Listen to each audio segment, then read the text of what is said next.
On se lance aujourd'hui dans ton premier morceau de Jean-Sébastien Bach. Je te souhaite que ce soit le premier d'une longue lignée de Bach parce que c'est vraiment très très agréable à jouer, tu verras. Alors cette pièce-là, elle s'appelle la Cantate des paysans. Donc dans la première partie de cette vidéo, comme d'habitude, je vais te donner quelques indications pour t'aider dans ton travail. Et puis ensuite, je te jouerai le morceau deux fois. Une fois, je te jouerai la partie de violon 1, c'est la partie que tu vas travailler. Et une fois, je te jouerai la partie de violon 2, qui est l'accompagnement, pour que tu puisses avoir le plaisir de le jouer avec l'accompagnement. C'est toujours plus agréable quand on a la pièce, la mélodie avec son accompagnement. Alors, tu verras au niveau des indications que j'ai marquées sur la partition, tu verras un signe vert en V. C'est pour t'indiquer que quand tu arrives à ce signe-là, tu dois être à la fin du deuxième tiers d'archer. Donc c'est à peu près entre le milieu et la pointe. Tu vois, si tu imagines que tu divises ton archer en trois parties, la fin du deuxième tiers, elle serait là. Donc à chaque fois que tu arrives à ce signe vert, essaye de te retrouver à cet endroit-là. Ce sera plus pratique pour jouer la suite. Tu verras aussi le signe écho que j'ai marqué en rouge. Et alors souvent le signe écho, il précède le signe vert. C'est justement pour pas que tu le dépasses. C'est deux fois la même chose en fait, pour te rappeler d'économiser ton archer. Il y a aussi, qu'est-ce que je voulais te dire? Oui, ici tu as un troisième doigt, j'ai marqué 3 seuls. Alors qu'est-ce que ça veut dire 3 seuls?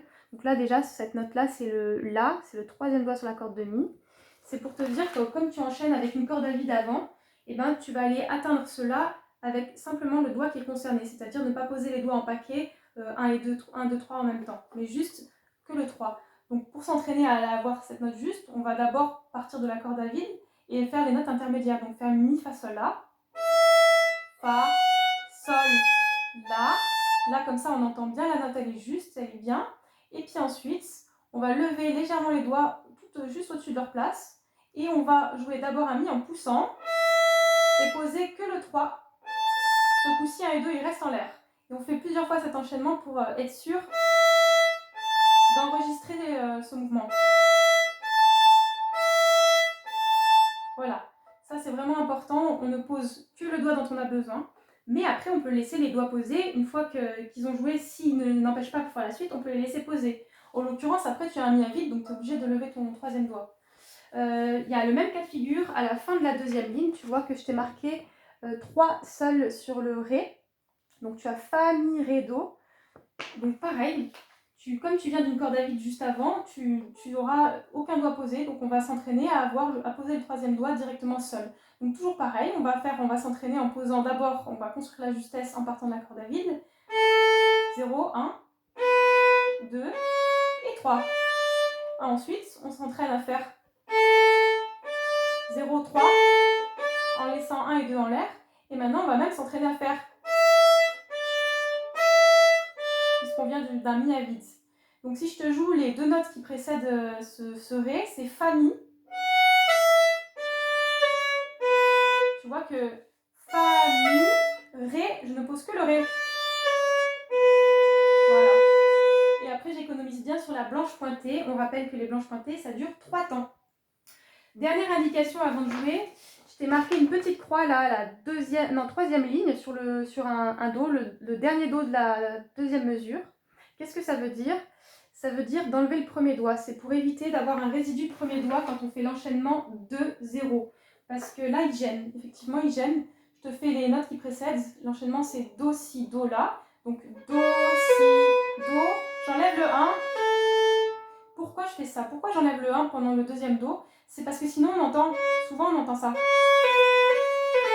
On entend un résidu de premier doigt. Parce que souvent, les élèves n'enlèvent pas vraiment les doigts en même temps. Et ça bavouille un petit peu. Et ça fait pas très propre. Donc vraiment, ça vaut le coup de s'embêter à travailler ça. Quand tu arrives sur ce Do, tu lèves ton doigt, ton premier doigt je veux dire. Je lève le premier doigt.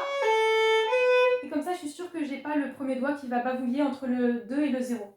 Voilà, il est maintenant temps que je te joue la partie de violon 1. Alors attention, tu vois qu'au début de la mesure, il y a une demi-pause et un soupir. C'est donc 3 temps de silence.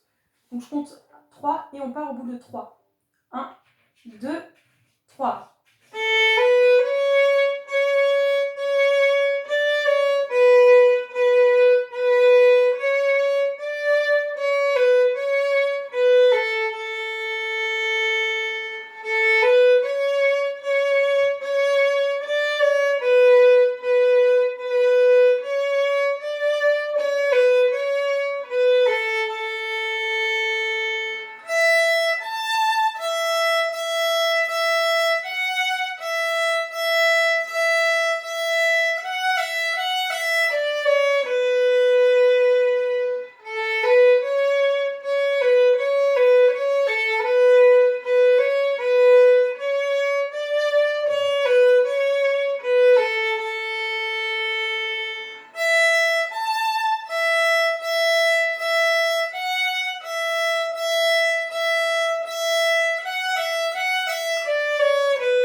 pointée de la fin, c'est la seule blanche pointée où j'ai pas marqué écho. Là, tu peux allonger ton archet puisqu'il n'y a rien qui vient après. Donc, c'est la seule blanche pointée où tu peux aller vraiment jusqu'au bout de l'archet, jusqu'à la pointe. Maintenant, on joue la partie de violon 2. 1, 2, 3.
Voilà, j'espère que ça t'aidera.